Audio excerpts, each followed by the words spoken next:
Salut à tous, on se retrouve aujourd'hui pour parler du FC Barcelone en ce mardi 27 septembre et on commence tout d'abord avec les photos de l'entraînement du jour car n'oubliez pas que le week-end qui arrive, le Barça joue, ça sera samedi soir du côté de Majorque et bien sûr il faut préparer ce match avec l'arrivée petit à petit des internationaux, donc back to work, donc retour au boulot, voilà pour Xavi et bien sûr toute l'équipe du FC Barcelone. On peut voir par exemple qu'Andreas Christensen qui a joué avec le Danemark, c'était par exemple dimanche soir contre l'équipe de France, il est bien présent du côté du Barça pour l'entraînement du jour. On peut voir aussi Hector Bellerin, donc lui n'a pas été convoqué mais il était présent lors de la dernière semaine pour les entraînements.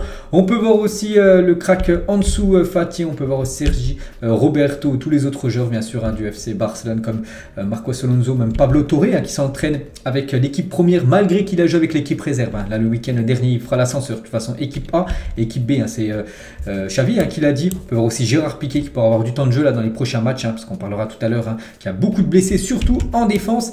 Et le programme les gars concernant les futurs matchs, et on connaît enfin la date et horaire du Classico, c'est toujours une rencontre très spéciale à chaque saison. Donc le Barça les gars jouera du côté du Real Madrid, le match aller sera du côté de Madrid, ça sera le 16 octobre prochain à 16h15. Voilà, c'est officiel, on l'a pris hier, la date et horaire officielle de ce Classico espagnol. Donc octobre, le calendrier très chargé qui nous attend. Donc n'oubliez pas, là il y a Majorque le premier, donc ça sera samedi. Ensuite un déplacement du côté de l'Inter, ensuite le Barça recevra le Celta, ensuite la réception de l'Inter Milan, le match retour, puis après il y aura ce Real Madrid Barça prévu le 16 octobre à 16h15. Concernant Villarreal et Bilbao, on peut voir sur cette affiche que l'horaire n'est pas encore mis et du coup voilà, ça a été confirmé aujourd'hui tout simplement. Donc ce Barça contre Villarreal se jouera le 20 octobre à 21h. La même chose pour le match Bilbao contre le FC Barcelone. Enfin, ça sera de nouveau Spotify Camp Nou, les deux matchs. De nouveau, ça sera 21h. Il y a juste ce match contre le Real Madrid qui est programmé à 16h15. Sinon, tous les autres matchs jusqu'à Bilbao sont programmés, les rencontres à 21h. On a parlé de Christensen qui est revenu, donc Lewandowski, donc il n'était pas hier à l'entraînement, il devrait être aujourd'hui à l'entraînement Lewandowski parce qu'il est de retour à Barcelone, lui qui a joué avec sa sélection polonaise et lors du dernier match, ça s'est plutôt bien passé pour Robert Lewandowski parce que son équipe s'est imposée 1-0 contre le Pays de Galles. Donc il n'a pas marqué Lewandowski mais il a joué, donc voilà, il finit bien sûr avec une victoire, cette trêve internationale. Robert Lewandowski surtout, il revient sans blessure parce qu'on sait qu'il y a pas mal de joueurs qui sont revenus blessés, donc Lewandowski heureusement lui il est en pleine capacité. On va parler du gardien bien sûr, Marc-André Ter Stegen qui jouait hier un match avec son équipe de la Mannschaft, vu que Neuer est actuellement blessé, c'est lui qui garde, on va dire, c'est lui le gardien numéro 1 actuellement de l'Allemagne. Et hier ça a été un match spectaculaire qu'il a pu assister. Donc déjà il a joué le match entier, donc 3 partout, donc voilà, donc il a pris 3 buts. Bon, son équipe s'est pas inclinée mais il a fait des énormes arrêts. Par exemple on peut voir Bukayo Saka, un joueur anglais qui se présente devant Marc-André Ter Stegen, énorme arrêt de Ter Stegen, ça aurait pu faire un autre but pour les Anglais. La même chose pour cette action, je crois que là c'est Raheem Sterling face à face, on va à la 25e minute contre Marc-André Ter Stegen. Ter Stegen vient sur ses appuis, il sort aussi la balle de l'attaquant anglais. Donc voilà, il a fait une grosse performance malgré les 3 buts encaissés par sa sélection de la Mannschaft. Donc grosse performance de Ter Stegen. Et il a dit à la fin du match, l'été a été bon, était très bon même pour moi. Cela m'a aidé à me libérer mentalement et j'en avais besoin. Ça lui a fait beaucoup de bien tout simplement. C'est les vacances l'été dernier. Donc là il dit qu'il est en grande forme actuellement malgré les 3 buts qu'il a encaissés hier lors de cette rencontre.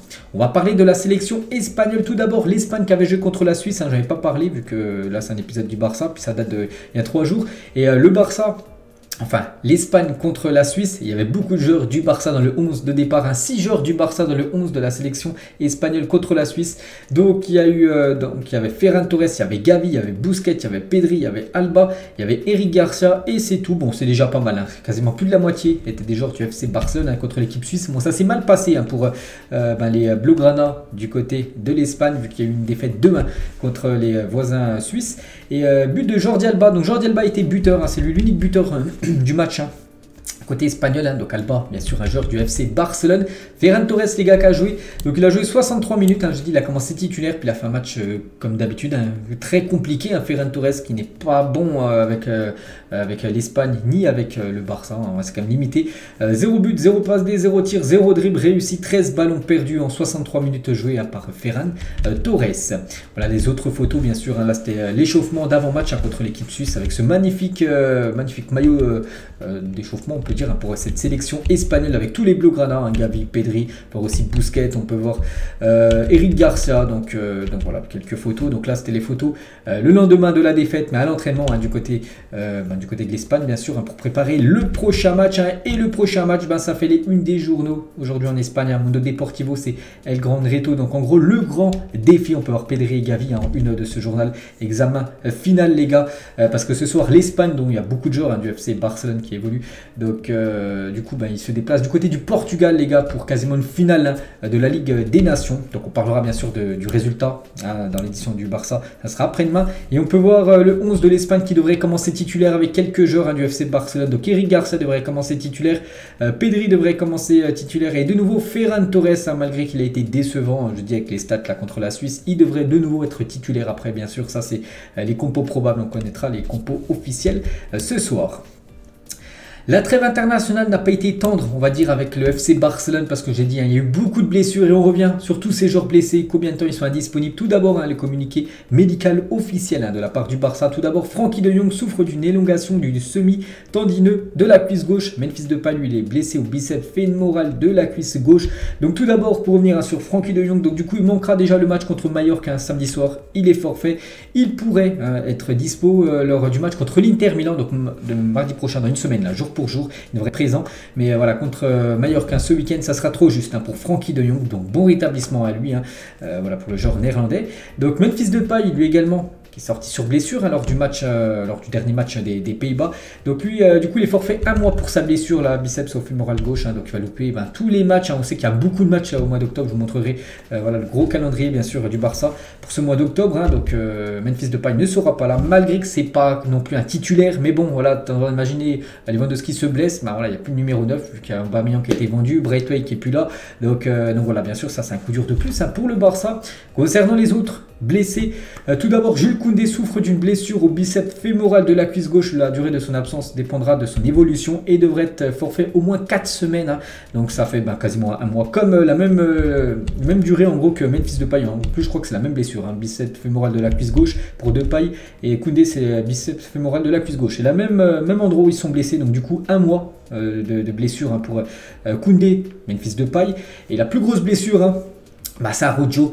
Donc Araujo souffre d'une avulsion du tendon de l'adducteur de la cuisse droite, il est forfait et son retour dépendra de l'évolution. On peut voir, hein, tout ça c'est des communiqués médicaux hein, de la part du Barça et on peut voir le communiqué hein, sur Araujo. Donc il subira une intervention chirurgicale, donc il va se faire opérer demain, mercredi, afin de soigner son avulsion du tendon de l'adducteur de la cuisse droite. On peut voir le docteur, ça sera le docteur Las exactement qui soignera et qui opérera surtout Araujo. Donc se déroulera du côté de la Finlande, hein, je crois, il sera opéré là-bas. Donc ça c'est pas du tout une bonne nouvelle hein, bien sûr pour le Barça, surtout avec le gros calendrier que j'ai montré voilà, pour les prochains matchs aussi. C'est pas du tout une bonne nouvelle pour lui parce que quand tu te fais opérer, là il y a pas mal de semaines voire des mois d'indisponibilité et Araujo va se faire opérer de l'adducteur droit et du coup manquer la Coupe du Monde avec l'Uruguay. Ça bien sûr c'est un gros coup dur hein, que ça soit pour le Barça de le louper, aussi pour le joueur les gars, il pourra pas jouer la Coupe du Monde hein, qui est quand même le gros événement. Donc il faudrait vraiment un énorme miracle hein, pour qu'Araujo soit disponible pour la Coupe du Monde parce que regardez les cas de figure en fait, parce qu'au début les gars, Araujo lui ne voulait pas se faire opérer parce qu'il ne voulait pas louper la Coupe du Monde et du coup il a une conversation avec le docteur qui lui a conseillé de se faire opérer. Araujo sera absent 7 semaines en cas de traitement conservateur, donc là c'est s'il ne se faisait pas opérer, donc 7 semaines ça aurait été bon pour jouer la Coupe du Monde en cas d'opération, donc le choix on va dire d'Araujo, donc 2 à 3 mois d'absence hein. Ce serait même quasiment 3 mois d'absence. N'oubliez pas que la Coupe du Monde c'est dans moins de 2 mois, donc voilà, ça va coincer. Bien sûr, il ne pourrait pas être à la Coupe du Monde. Donc Araujo voit d'un bon oeil l'option de l'opération suite à ses réunions avec Dr Pruna. Comme j'ai dit, hein, au premier choix, hein, c'était plutôt de ne pas se faire opérer. Puis après, il a eu cette conversation avec le Dr Pruna qui lui a dit non, il faut que tu es jeune, tu veux revenir en forme. Malgré, même si tu loupes la Coupe du Monde, il faut que tu te fasses opérer. Du coup, voilà, il prend plus l'option de l'opération. Donc voilà, concernant la situation hein, d'Araujo, donc il a mis un long message hein, sur ses réseaux réseaux sociaux, bien sûr, où il dit, on peut voir la traduction en français, où il dit bien sûr qu'il va revenir un plus fort, hein, ce qu'on on lui envoie beaucoup de force, et voilà, donc là c'est un mauvais moment, on peut dire, hein, dans la carrière, hein, bien sûr, du défenseur uruguayen. Et du coup, on peut voir tous les matchs, hein, qui va manquer, hein, vu que c'est quasiment 3 mois d'indisponibilité, il pourrait revenir. Voilà, vraiment, peut-être début d'année prochaine. Hein. Donc, le calendrier du Barça en octobre, voilà, tous ces matchs seront forfaits, que ce soit aussi Koundé, hein, Depay et Araujo, voilà, tous ces matchs seront forfaits. Hein. Donc, c'est quand même un énorme coup dur, bien sûr, pour le club blaugrana. Et c'est vrai que cette trêve, les gars, était très sévère, hein, pour le FC Barcelone. Voilà, les 4 joueurs blessés. N'oubliez pas qu'aussi Dembélé, une gêne au mollet, bon, on ne sait pas si c'est grave ou non. Donc voilà, coup dur, hein, bien sûr, pour l'équipe de Xavi. On va parler de la une journal Mundo Deportivo, c'était la version d'hier, si aussi, donc en gros, oui, tout simplement, et on peut voir Bernardo Silva qui refait la une de ce journal Mundo Deportivo, lui qui l'a fait souvent, cette une lors du dernier mercato. Donc le Barça vise Bernardo Silva pour l'été 2023, donc Silva est la priorité du Barça pour le prochain mercato estival. La une toujours du journal Mundo Deportivo, donc là c'était hier, celle de dimanche les gars, c'est projet en gros Messi, et voilà l'objectif bien sûr du Barça, on le sait, hein, en fin de saison, ça serait d'essayer de faire revenir Léo Messi au club, ce qui est fort probable, enfin ça peut se faire, hein, parce que Messi sera en fin de contrat du côté du PSG, donc ça sera lui de prendre une décision, puis vraiment s'il quitte le PSG et le Barça lui propose quelque chose, il reviendra bien sûr du côté du Barça, vu qu'il a passé beaucoup d'années, hein, bien sûr du côté du club blaugrana, donc ça aussi ça sera un gros feuilleton bien sûr, peut-être le retour ou non de Léo Messi. Lui aussi les gars, ça peut être un futur joueur du FC Barcelone, c'est Marco Asensio, et préaccord trouvé entre Asensio et le Barça sur un contrat de 4 ans, donc il y a un accord entre le Barça et Asensio, hein, pour le joueur du Real Madrid qu'en fin de contrat, en fin de saison avec l'équipe du Real. Le Madrilène signera son contrat avec les Blaugrana l'été prochain, donc voilà, ça prend de plus en plus d'ampleur, hein, l'arrivée voilà, de Marco Asensio du côté de Barcelone. Concernant Busquets, normalement on avait entendu les infos qu'il allait quitter le club en fin de saison, et Xavi est convaincu que Sergio Busquets peut encore apporter au Barça si ça ne tenait qu'à lui, donc à Xavi, hein, le contrat de son ancien coéquipier serait déjà prolongé d'une saison, mais voilà, c'est plus au-dessus, hein, de Xavi, donc c'est Laporta, voilà, pour l'instant, qui n'a pas trop envie de prolonger, bien sûr, Busquets surtout qu'il a de l'âge, enfin il est plutôt âgé, donc voilà, on ne sait toujours pas s'il va rester ou non. N'oubliez pas quand même qu'il devrait quitter le club et peut-être aller du côté de l'Inter Miami pour la future saison.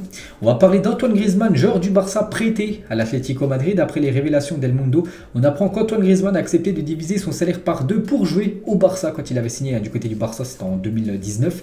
Le Français gagnait bien mieux sa vie à l'Atlético et aurait pu percevoir 100 millions d'euros sur 4 ans à Madrid, hein, avec un salaire quasiment de 25 millions d'euros par an, hein, donc ce qui fait 100 sur 4 ans. Mais bon, il a divisé son salaire par 2 quand même, hein, pour avoir joué quelques mois, on va dire, hein, du côté du Barça, malgré que ça s'est plutôt tourné en flop, on va dire, son aventure blaugrana. Toujours avec les infos mercato, donc l'objectif principal du Barça l'été prochain, on a parlé de Bernardo Silva et aussi le recrutement d'un latéral droit. Le club est prêt à investir une grosse somme d'argent. Pourtant, il y a eu Bellerin qui est arrivé au club, mais Bellerin, souvenez-vous, il est arrivé dans les dernières heures du mercato parce que c'était un joueur d'urgence, il fallait absolument prendre un défenseur droit avec le départ de Dest, mais vraiment il cherche vraiment un joueur fiable, on va dire, sur le côté droit, malgré que Bellerin, bien sûr, hein, c'est un bon joueur. Donc voilà, une autre piste prioritaire pour le Barça. Bah tiens, on va parler de Bellerin les gars, et Marcos Alonso, donc les deux dernières recrues, hein, du FC Barcelone. Donc ils ont une visite spéciale au musée du Barça et au Barça Store, hein, pour Bellerin et Marcos Alonso, vu qu'ils n'étaient pas convoqués avec la sélection espagnole. Du coup, ils étaient du côté de Barcelone, se sont entraînés, et ils ont aussi pu visiter tout simplement le musée, hein, du FC Barcelone, que j'ai visité moi les gars cet été, hein, vu que je suis parti quelques jours à Barcelone. Bref, donc voilà quelques photos, hein, de Marcos Alonso, l'ancien joueur, hein, de Chelsea, même l'ancien joueur du Betis, Bellerin, hein, du côté du musée, hein, du Barça, bien sûr, quelqu'un qui lui expliquait, enfin qui expliquait bien sûr tout, hein, tout ce qui a été remporté bien sûr, hein, par ce mythique club blaugrana. Après ils ont fait un petit détour du côté du Barça Store, donc la boutique, hein, officielle du club, donc bon, un petit café, hein, pour Marcos Alonso, et à la fin bien sûr ils ont été de nouveau photographiés bien sûr avec le numéro 17, le numéro 2, hein, pour Hector Bellerin. On va parler de cette jeune femme qui doit être certainement une grande supportrice, hein, du Barça, et le Barça inspire les artistes, hein, donc le FC Barcelone a republié une vidéo de cette artiste. Donc en gros elle a mis plein de petites billes, et on peut voir que ça fait le logo, hein, du FC Barcelone, donc elles ne sont pas collées, hein, les billes, donc elle a mis sur une planche et elle l'a jeté en l'air, et regardez ce que ça fait, hein, c'est magnifique. Puis après tout redescend bien sûr, donc regardez si je vais un peu plus vite, voilà. Donc après, je peux pas mettre la vidéo parce qu'avec les droits d'auteur et tout, mais vraiment magnifique. C'est incroyable quand même qu'elle a fait ça. Elle a dû prendre beaucoup de temps, bien sûr, à faire ça. Donc voilà, c'est pour ça que j'ai voulu partager, on va dire, son talent. Toujours avec le Barça, on va parler d'Alexa Putellas. On peut voir que c'est la joueuse la mieux notée dans le prochain FIFA qui sort dans exactement 3 jours. Elle aura une note de 92, la joueuse du FC Barcelone. On va parler du Barça Athletic, l'équipe B. Après 5 journées, le Barça Athletic de Rafa Marquez, qui est le coach, ancien joueur bien sûr du Barça, leader de son championnat. Ils sont premiers actuellement de la 3e division espagnole, le Barça équipe B. Donc félicitations bien sûr à la réserve Blaugrana. Les 3 joueurs avec le plus de trophées dans l'histoire du football, 3 joueurs passés par le Barça. Dani Alves, le recordman, toujours 43 trophées. Léo Messi, 41 trophées. Et Andrés Iniesta, 38 trophées. Beaucoup de trophées remportés bien sûr par ces 3 enfants. À chaque fois dans leur club, ils ont remporté plus de trophées. C'est du côté du FC Barcelone. Et je crois que c'est la dernière info aujourd'hui les gars. Donc voici le classement des meilleures affluences du top 5 européen cette saison. Donc là je crois qu'il doit y avoir plus de 70 équipes. Et on peut voir en première position la meilleure affluence. C'est du côté du Camp Nou, Spotify Camp Nou exactement. 83 383 supporters en moyenne sur les 3 ou 4 matchs qu'il y a eu Spotify Camp Nou en ce début de saison. Donc le Barcelone fait mieux que Dortmund, deuxième meilleure affluence, ou même le Bayern troisième meilleure affluence. Donc voilà, beaucoup de monde se déplace actuellement pour aller voir les matchs du côté du Spotify Camp Nou. Donc voilà les gars ce que j'avais à dire aujourd'hui concernant le Barça. J'espère que ça vous a plu. On se retrouve demain, on parlera du Real Madrid concernant le Barça. Ça sera jeudi. Allez, bonne journée à vous et à plus tard.